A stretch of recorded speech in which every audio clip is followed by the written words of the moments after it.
Two, one. Good afternoon, everyone. Thank you for joining this lecture series, which is geared towards fostering a sense of entrepreneurship and innovation among our next generation of learners here at SSMC. It's my great pleasure to invite Professor Sam Shah. He is the Chief Medical Strategy Officer at Numan in United Kingdom, and he's also the Digital Health Research Lead at the Global Business School for Health at UCL London. Sam, thank you very much for your time, and I look forward to this interesting talk. Thank you. Well, thank you very much for inviting me, Dr. Siddiq, and thank you for setting up this session. It's a real pleasure to talk to you today and to talk to our fellow learners. And I think of you all as fellow learners rather than students, because one day I'll be learning from you too. And I'm sure you'll have lots to teach me as much as I'll have to discuss with you today. So my main premise of this talk is whether or not digital health will be the answer to healthcare services. But it's probably useful for me to talk to you a little bit about sort of where we've come from, where I've come from, where we're going to, and what it is about digital health and healthcare that both intrigues me, but at the same time is exciting about our collective futures across the world in terms of how we deliver healthcare. So I am a Chief Medical Strategy Officer at men's health company Numan. I'm still a consultant in the NHS in the UK at a hospital, and I also happen to head up digital health research for the University College London Global Business School for Health. So a little bit about, I guess, my background that will help you. Well, I started off in retail technology, actually. I started off before I was in healthcare, setting up online retail services in the UK. So if any of you have been to the UK and used something like Ocado or shopped in a place called John Lewis, I was originally involved in setting up their online services for people to be able to shop online at a time when Amazon had just gone online back in the 90s. And at that point, there were very few health services that were digital or even online. I then went over into banking, and I set up some of the first online banking services for HSBC. So if you ever log into an online bank and access your bank statement, well, those were some of the things that I designed originally in the beginning of the 2000s. Then I went to work for an investment house called Gartmore, and back then we were digitizing what we were calling ledgers at that point. Well, today, those things are called distributed ledgers. Some people even call them crypto. And then after that, I went back into healthcare. I finished my clinical training and then decided to go into, first of all, head and neck surgery, then public health, then health economics, and then consulting, and then back into healthcare, into clinical practice. But I guess the reason I share that with you is that I've had quite a varied career. And the main thing is any one of us can have a varied career, and we can keep on changing the shape of our careers as we go through our clinical journeys and as our interests change, which they'll continue to change. I was previously the National Director of Digital Development in the National Health Service in the UK, and then I became the Global Clinical Digital Advisor for the UK government, working externally, where I got an opportunity to come to the Middle East very often, come to the UAE, go to other parts of the world, and both understand other people's health services, but also understand how the UK can better change, develop from what it might learn from others around the world. And today, if I think about some of the companies I work with and advise, they're all developing different types of healthcare system, technology for their population, technology for their clinicians, and thinking about different ways of delivering healthcare services in a modern world. So a little bit about digital health. I'm sure some of you know this already and will have seen it. And if any of you are going to GITEX later in the year or to Arab Health later on in January, you'll hear much more about this. But digital health, first of all, it encompasses a range of technologies that span telehealth services, connected devices. It includes infrastructure, telehealth, telemedicine, apps, and wearables. But the future of digital health is likely to include other technologies, such as what we think of the post-digital technologies. So that's including distributed ledger technology, AI, so artificial intelligence, quantum computing, and extreme reality. And just to give you a flavor of that, think of it this way. We might be using applications within artificial intelligence, whether it's machine learning or data science, to give us prompts about our patients before the patient has even arrived at us. We might be using the power of quantum computing to analyze and deal with vast quantities of data that might come from images like computed tomography or magnetic resonance imaging, or even from plain film radiography. Or how about extreme reality? Many of you might be going into surgery. Some of you might already be in surgery. And in surgery, if we think about things like orthopedics or even head and neck surgery, which I'm more familiar with, sometimes it's quite difficult to know exactly and precisely where we're going to drill, and when we're placing an implant of some variety, exactly how it's going to seat, the direction of it, and how it fits in. But with the power of extreme reality, we can now do all our surgical planning in advance using images that we combine with extreme reality to get all the way down to planning the surgery and creating the guide planes using different types of device to even print some of that. So all of this is possible. It's possible for you to use it. It's possible for you to design it. And many of you will go on to have careers where you're combining clinical practice with designing technology, with designing devices. So what else do we know about the world out there? What is tech? What's the tech that we need to think about as time goes on? Well, these are questions that will come up again and again in your clinical careers and in mine, and maybe some of you will give me the answer to this question one day.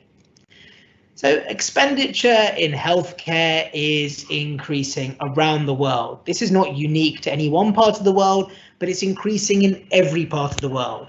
And the strange thing about healthcare, unlike retail technology or banking technology or anything else, is as technology advancements are made in healthcare and in medical technology, the cost of expenditure goes up. Now, this is not uniform. This doesn't just happen uniquely in one part of the system, but it happens in every part of the system. And we see this. We know that things like childhood obesity on the rise. We know that mental health and substance misuse are on the rise. Inequalities in healthcare are still stark. Poverty is increasing in some parts of the world amongst certain populations. And we've got rising workforce costs. We see this in every single part of the world. It contributes to the increase in expenditure in healthcare, something that many of us will be trying to tackle, whether you end up taking roles in policy, whether you have roles in running hospitals, whether you're running a department, whether you're running your clinic, you're going to be faced with this problem. How do you bring the cost of healthcare delivery down? How do you reduce the expenditure on healthcare? Well, technology gives us one part of the solution, but it's not the only part of the solution. And it's something we're going to have to tackle across different ways of operating and developing policies to solve this. And I would certainly urge all of you, when you're thinking about how you deliver your clinical services, also think about the policy dimension. How are you going to influence policy? How are you going to influence insurers? How will you influence governments? How will you even do the research to work out what the next set of problems are for your population?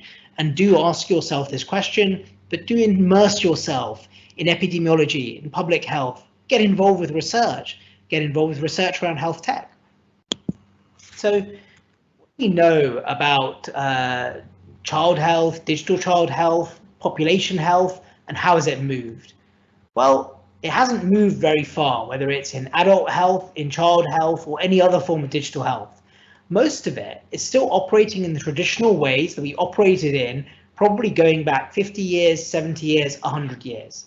Health systems are steeped and baked in history. The UAE is a fairly new country. As a country, the UAE is only about 70 years old, but the health system of the UAE goes back far beyond the existence of the UAE.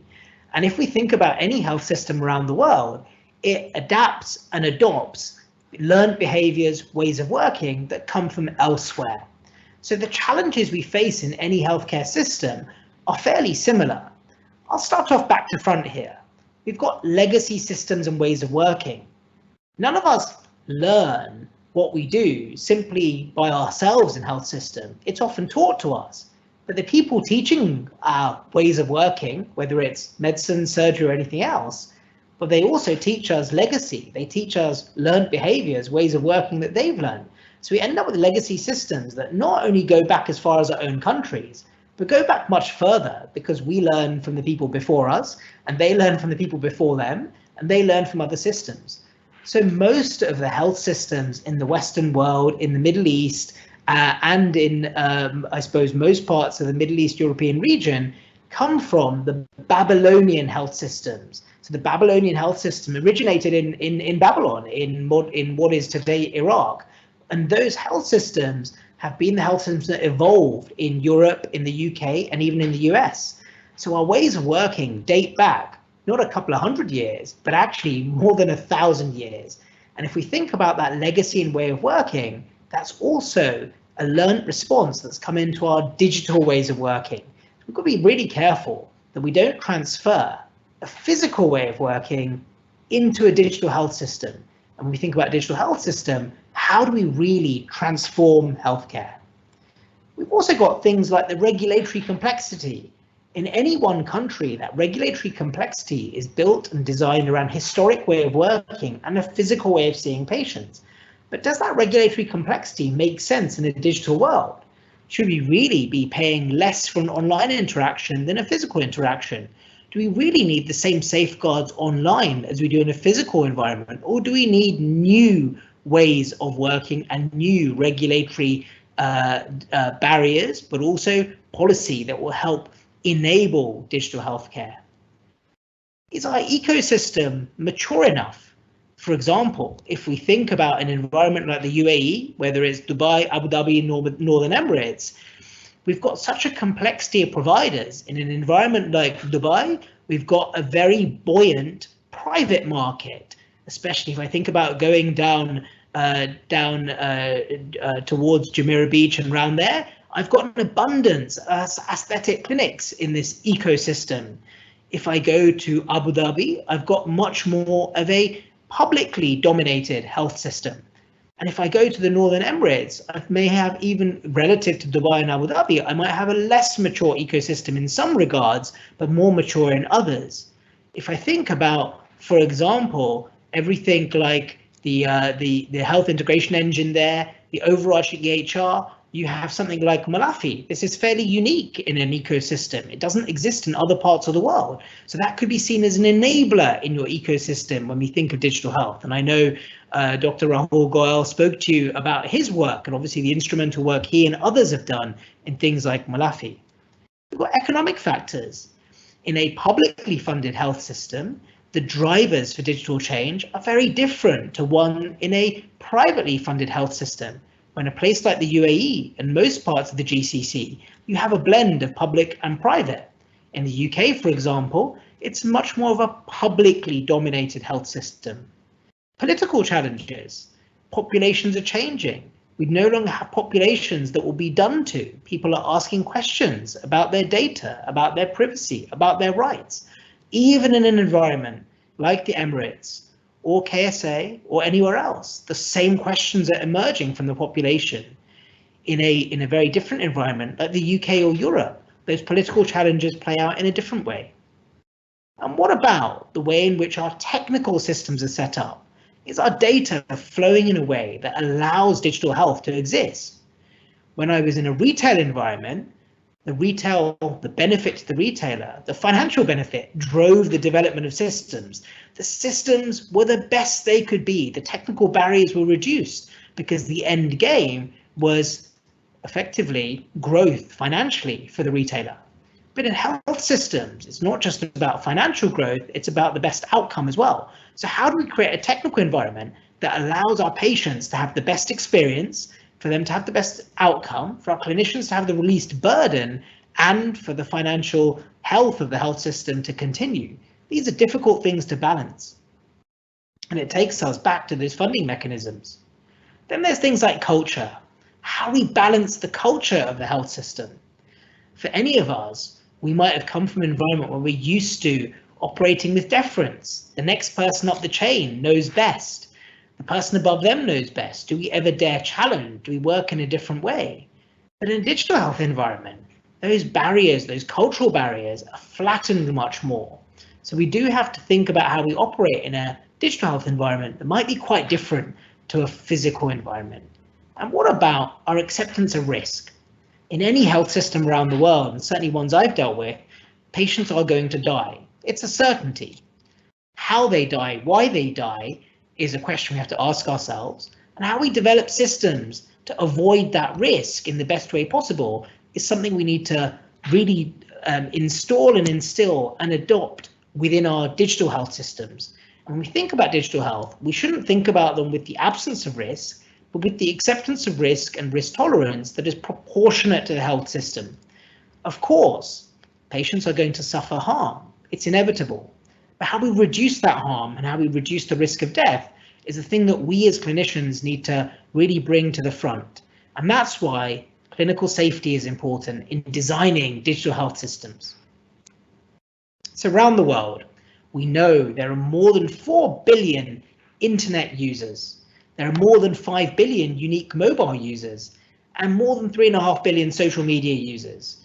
Now, for you in the UAE, you might think, well, this is completely normal.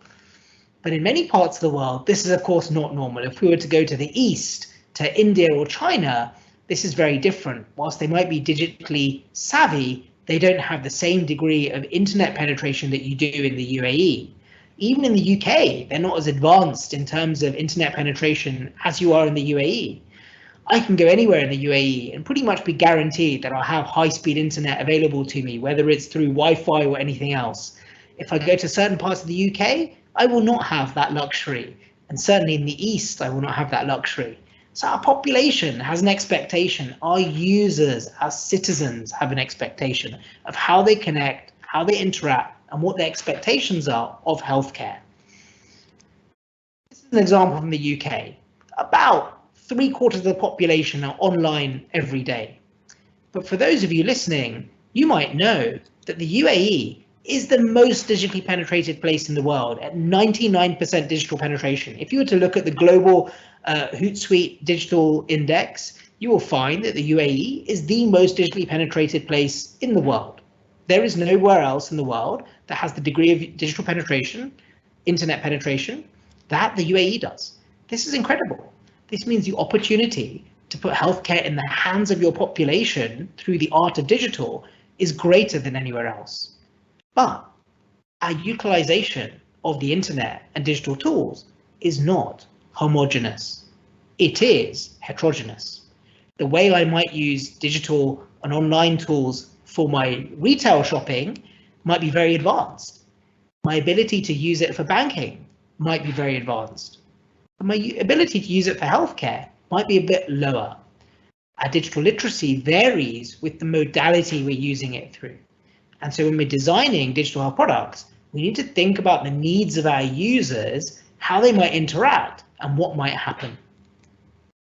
So humans are expected to have more than 1,400 device interactions a day, possibly rising to 5,000 interactions a day. So imagine each one of us, when we go onto our smartwatch or we go onto our phone, we're constantly interacting. Data is being collected about us every second of every day in different ways, whether it's us connecting online, checking our emails, our messages, going onto WhatsApp, sending a voice note, sending a file, looking at something. These are all interactions and they'll keep on expanding and extending. And if we think about that, behavior has changed so much so that it's inevitable that health will become synonymous with retail and banking. We'll be interacting with our devices for healthcare one day in much the same way we do for other things. So we as clinicians need to drive that, change what we develop, but at the same time recognize our patient expectations are also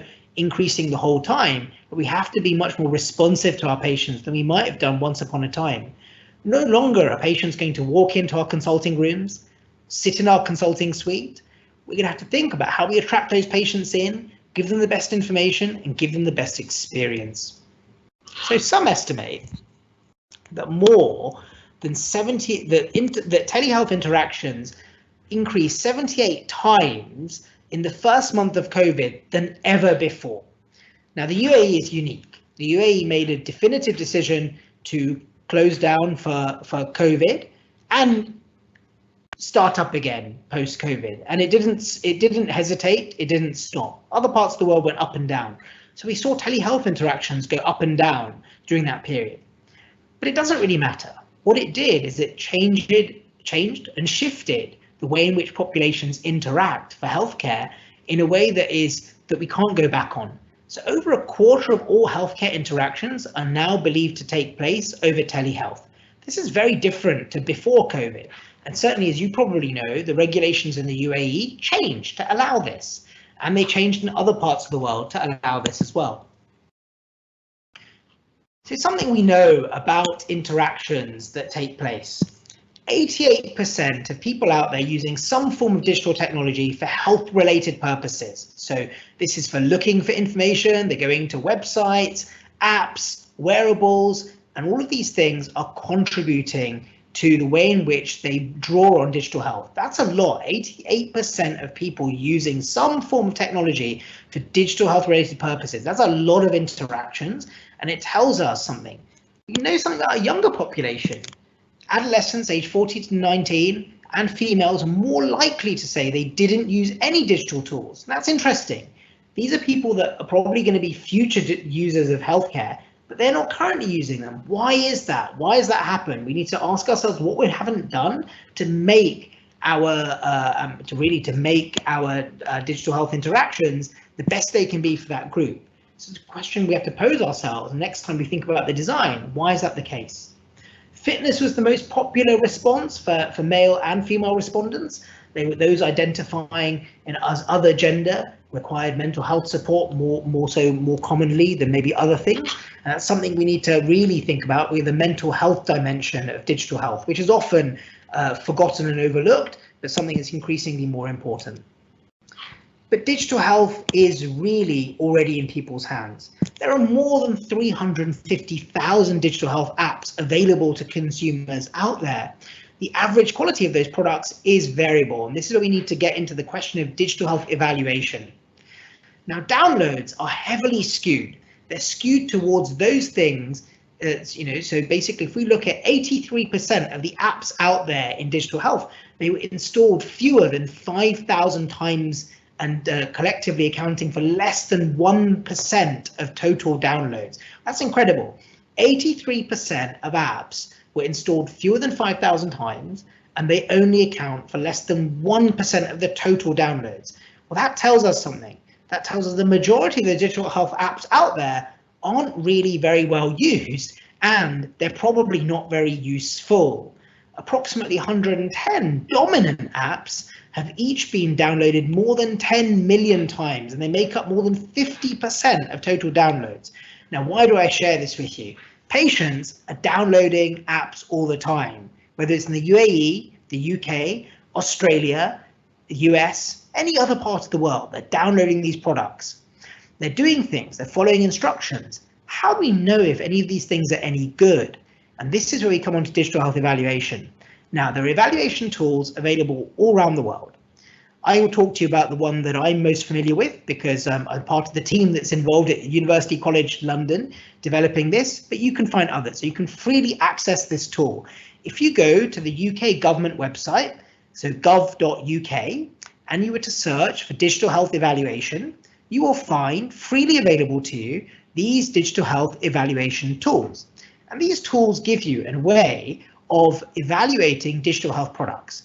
And to give you a summary, the sorts of things that we look at when we think about this tool, we think about everything from the user experience. What sort of experience are the users having? And we look at a number of things. We look at how they perhaps go to websites, what they click on, how long they spend hovering on different things, the sort of search terms they might be using. We look at what their experience is of everything from logging in to getting through to a clinician, or it might be an online consultation form. the responses to their questions, their own self-reported evaluation. We then might also consider the efficacy or effectiveness of some digital health products. So in the same way that you might look at traditional medicine and traditional healthcare research, we also examine those more traditional ways of whether it's study data from a cross-sectional study, whether it happens to be from another study design, whether that happens to be a cohort study. We might even look at trial data. These days, we also consider pragmatic controlled trials. So not looking at randomized controlled trials in the traditional sense, but thinking about how we might use different trial design in a digital health setting. Now, some people get very nervous about this, but actually it happens every day in every other sector when it comes to online and digital technology. Different types of trial design is often introduced. Now, some people will call this A/B testing. You test different things on one group compared to another, very similar to trial design in healthcare. The most important thing is it's done safely, and it doesn't have to be unethical, and it doesn't have to be unsafe. You can design these things well, but you have to be willing to accept that in digital health, we have to use a blend of different evaluation technologies.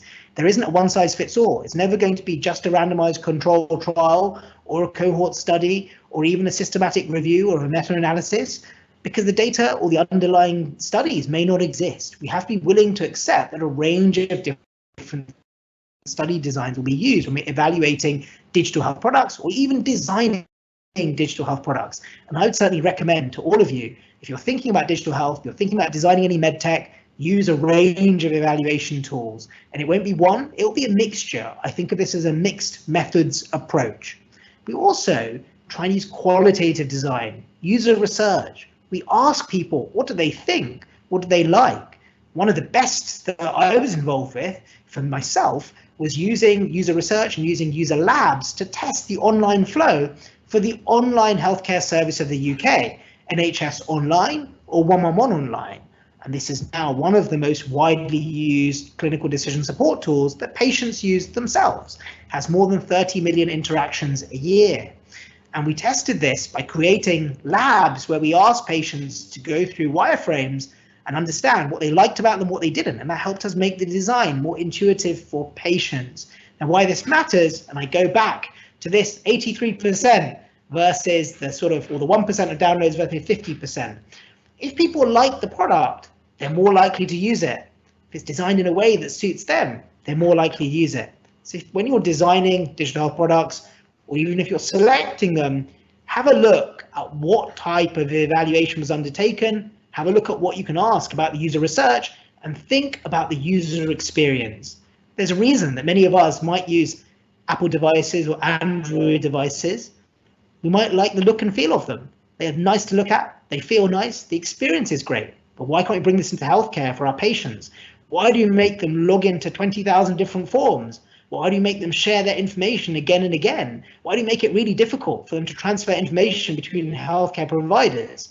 Well, you're lucky. You're in the UAE, where you have Malafi. It transfers the information readily. Well, I'm in the UK. Unfortunately, I don't have the luxury of such a product. But the design that goes into these things is very important. What do I think about when we really think about the digital experience of clinicians and patients? Well, for these, I give you these 4 things. Digital penetration or internet penetration, if you like. How digital is an environment? What is the extent to which it works? Do you have really slow devices? And myself and Dr. Siddiq were just discussing this before we started.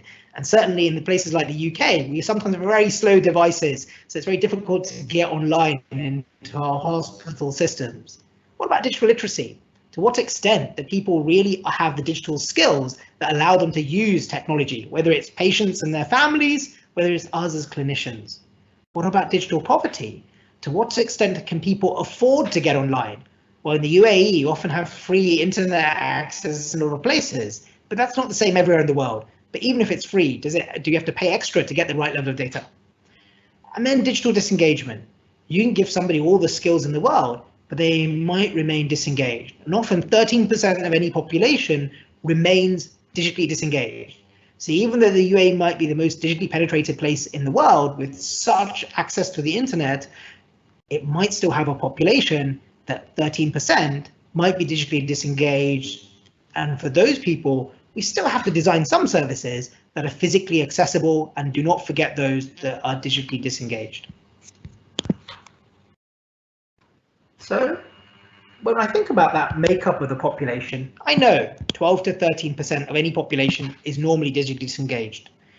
About 2/3 of a population will always be digital first. They'll do everything. They might shop online, they might bank online. But then we have the people, the quarter of the population that is digitally competent. They will do everything online. They're going to shop online, bank online, use their health services online. That's very different. And our patients, we shouldn't design for this 25%. We need to really be designing for the 62% and how we help them have services that work online. And so the people that shout the loudest are often in the 25%, but the people we need to listen to are in the 62%. And for the 12%, we need to be careful that we don't think about just them when designing services. We need to also think about the 62% that may only do one or two things online. What other things do we need to think about? Well, a really important aspect of things that often get forgotten is safety, security, and privacy. Digital health products and remote working becomes part of both prevention and ongoing healthcare, and the need for follow-up. The application of standards is essential.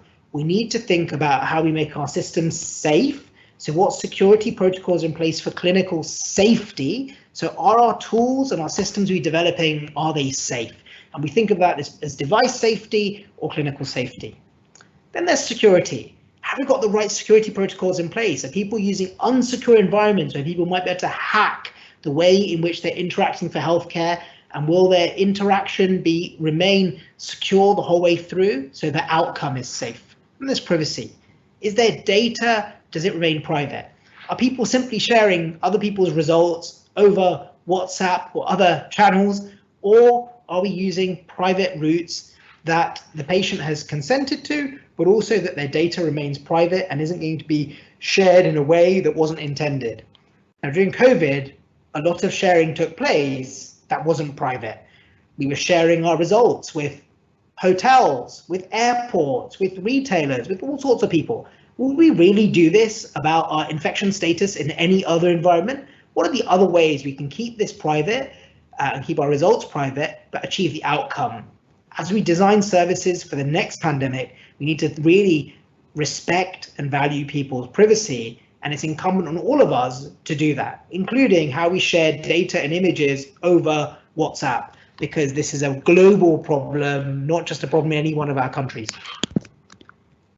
Inaccurate health information is a big concern for users of digital health technology. 15% of respondents to the global digital health survey that was undertaken by the Financial Times, they responded that they didn't know what the negative health effects of technology use might be. This isn't just about the use of technology, but also the negative information, so bad information that might be out there. People are searching online. How do we make sure standards have been applied? Well, very recently, YouTube adopted some standards to make sure that the quality of the information available via YouTube when it's health information meets certain standards. They've started this in certain countries, but this is now spreading. It's really important that that health information that's out there is correct and it's valid, and it's also a way that's designed in a credible way. Some of you might be designing future information for people around this, and I certainly know for companies I work with, information standards are really important so that we make sure that people have positive health experiences and there's a positive health effect. The digital health solutions should be simple and effective. People are going to use them. A bit like our iPhones or Android devices, they've got to be simple but effective. So the three needs I always think about are the clinical need, the emotional need, and the practical need. I've been talking about this for many years. We've got to balance these three needs. And when we do balance these three needs, and whenever someone presents some technology to you, you want to work out, does it meet these three needs? Because if the technology doesn't meet these three needs, we may as well stop now.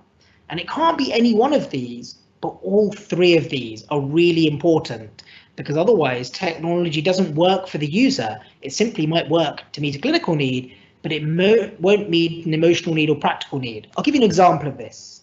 If I had an online consultation tool that asked thousands of questions of a patient, it might meet a clinical need and help me identify what's wrong with the patient, maybe even come up with a provisional diagnosis. It might be totally impractical and people give up using it, so it doesn't become very useful. It might also waste that person's time and they want to go to a different healthcare provider because I haven't made it very user-centric. What about someone's emotional needs? If I ask them lots of questions and pass them around from one person to another, I may not really understand their emotional need. So I've got to make sure I balance this, that I recognize the emotional needs of the user. Take a decision support system. I might ask some questions that then result in an outcome that the patient wasn't expecting. It might say, well, go back and see your regular physician, don't come to a hospital. Or it might say something like, go and see someone in 3 or 4 days, or go to a pharmacy. Now, it might be convenient for us to say that, but actually it might not be right for the patient. Their emotional needs might not be met, and I haven't got to the bottom of their problem. So in designing digital health systems, I've got to be careful they're not binary.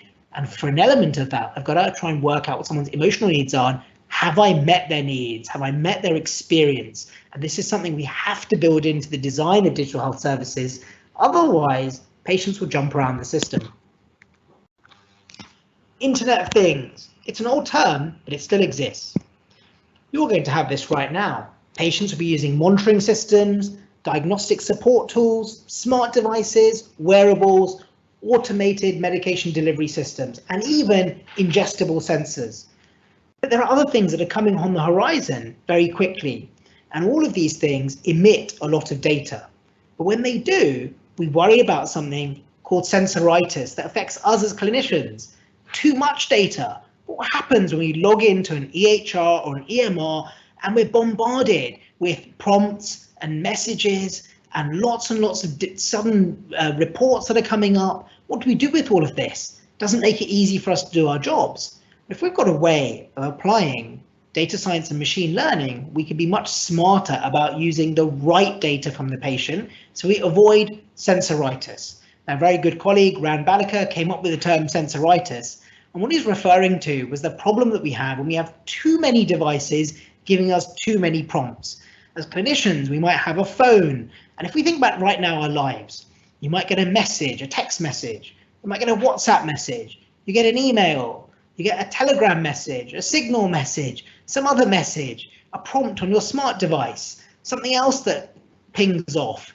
All of these things are great when we're not getting too many of them. When we get too many of them, they're overwhelming. Well, the same happens for our patients and the same happens for clinicians. So we need to design systems that aren't pinging off useless information, but it's useful information. A great example I saw of that was when a hospital that I visited recently implemented a version of Epic, which is an EHR that some of you might have used. Now, EHRs have a bad rep, but this one had been customized. So it designed small amounts of information, small packets of information that a clinician at a glance, almost like a tweet, if any of you use Twitter, could see. And that glance of information gave a full history of a patient. It's a really interesting use case of using small bite-sized pieces of information that avoids overloading a clinician. And that thing, that if any of you have read the work of Atul Gawande, he's a US surgeon, he'd written about the issue of people being overwhelmed by data and digital and technology and what happens when clinicians get burnout. So to avoid this, we've got to design services and systems that are much more intuitive around our clinicians. And for all of you, when you're working in any hospital, whether it's now or in the future, get involved with the design of the EHR, speak to your chief clinical information officer and tell them what's wrong with those systems and what you do or don't like about them, because it will help not only you, but other clinicians in the future. So what's coming? Well, we've got lots of tech coming at us, and the future of healthcare might be tech enabled. We've got earbuds that can measure your core temperature, socks that can measure a baby's heart rate, a sports top that can detect cancer. We've got medical consumer wearables coming along that converge medical devices with the rise of comfortable, patient-friendly devices that will increase compliance of some of those things. Imagine a sports top that can measure and can carry out an ECG in real time, but it's also comfortable to wear. What about a tiny ring that promotes sleep or even allows insoles that will help improve your stride, and technology that personalizes healthcare at scale? These things are all possible, and imagine they might give your patients a better experience. Well, does anyone know what this is? Some of you might know what it is. This is a hospital without any beds. It's full of doctors and nurses, but it doesn't have a single bed in this hospital. But the clinicians go out to their patients because they've got devices that are monitoring those patients remotely and telling them when they need to see a patient and when they don't. This is Mercy Virtual. This is the only hospital of its kind. It's in the US. It's a virtual hospital, entirely virtual, not a single patient here. Every patient is at home, monitored remotely with devices, sending messages to these clinicians when they need to act, when they need to do something.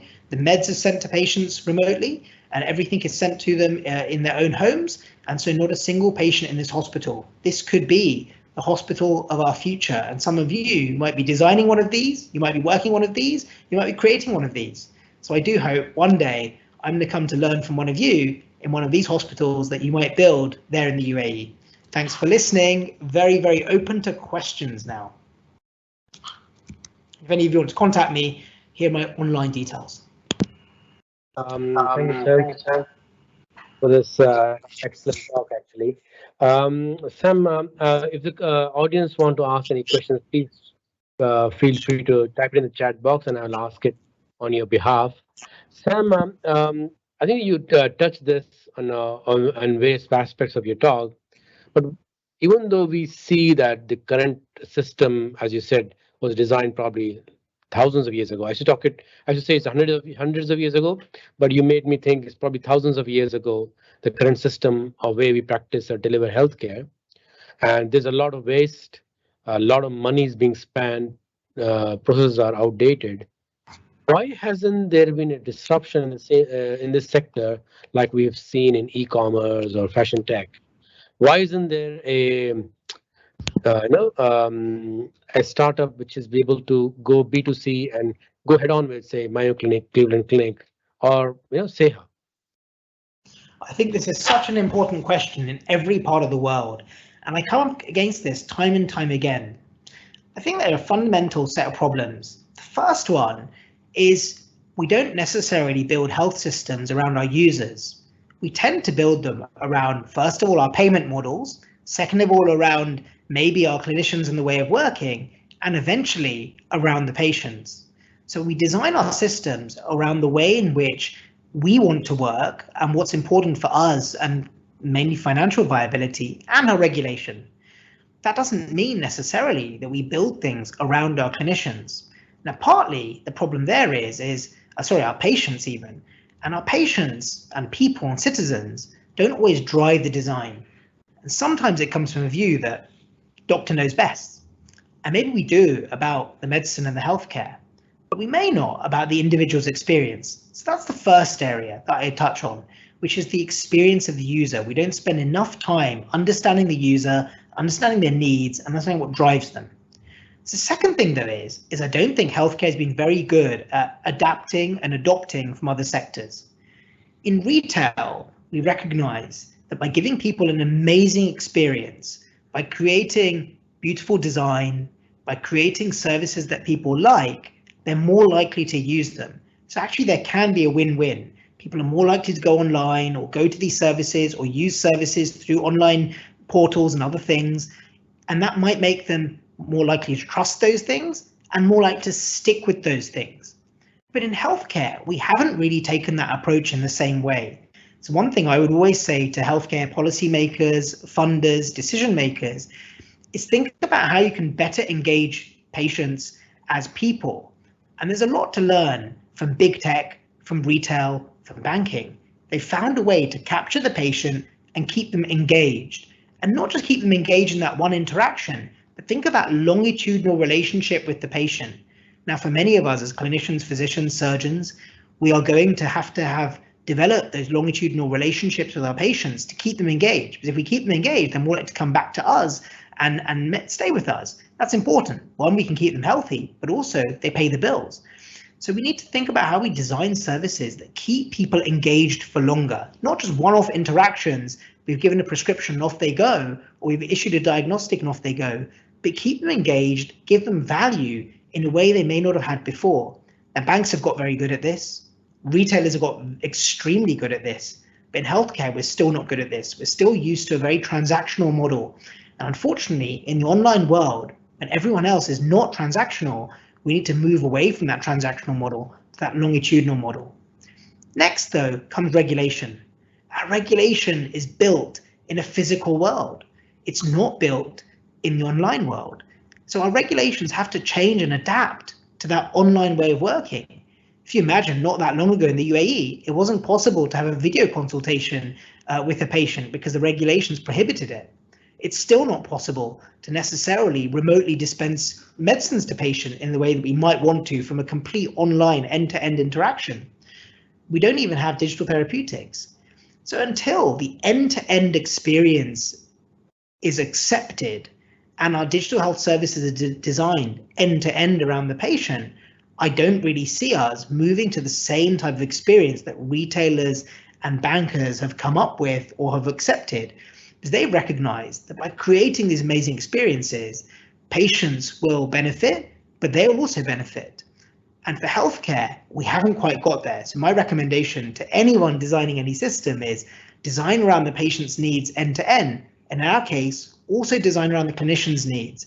Avoid disjointed journeys, avoid double entry. Create ways of making it efficient. If I have an online interaction with a patient, I don't have to then double enter into an EHR as a clinician, and I can avoid asking the patient repeated questions that they may have already answered for themselves. And these are things we need to think about in our design, but those are some of the reasons I see that we have problems. Other things, they come down to payment models. I've seen payment models around the world where either the physical interaction is paid for at a higher rate than the online interaction, or where the online interaction is considered to be less superior to the online interaction, either through patient culture, as you find in places like Mexico, or in places like Germany, where the patients aren't willing to pay the same amount for an online interaction. That also changes behavior, and that can damage the digital experience. But a big part, and certainly I've seen this in the UK with a very well-known startup in the UK called Babylon that everyone will be very familiar with, is that it was the culture of clinicians that caused the most damage for an online healthcare provider.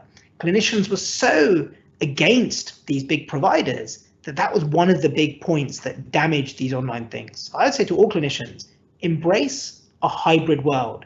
Neither is good or bad.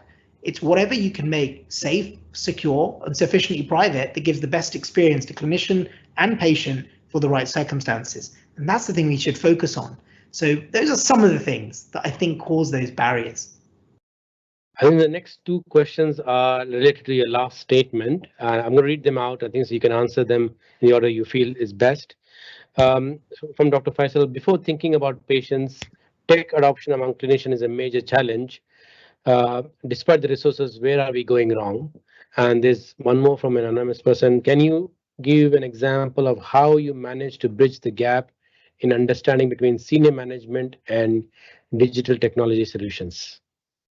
Okay, I'm going to start with the second question first, the senior management and technology solutions. This is really difficult, something I've struggled with in most of my career, certainly my digital health career, I've really struggled with. And it's a really hard balance between trying to convince senior stakeholders and decision makers what they need to do around digital health and technology, and at the same time, system leaders around what they need to do around digital technology. The way I've approached this is often splitting it into three parts.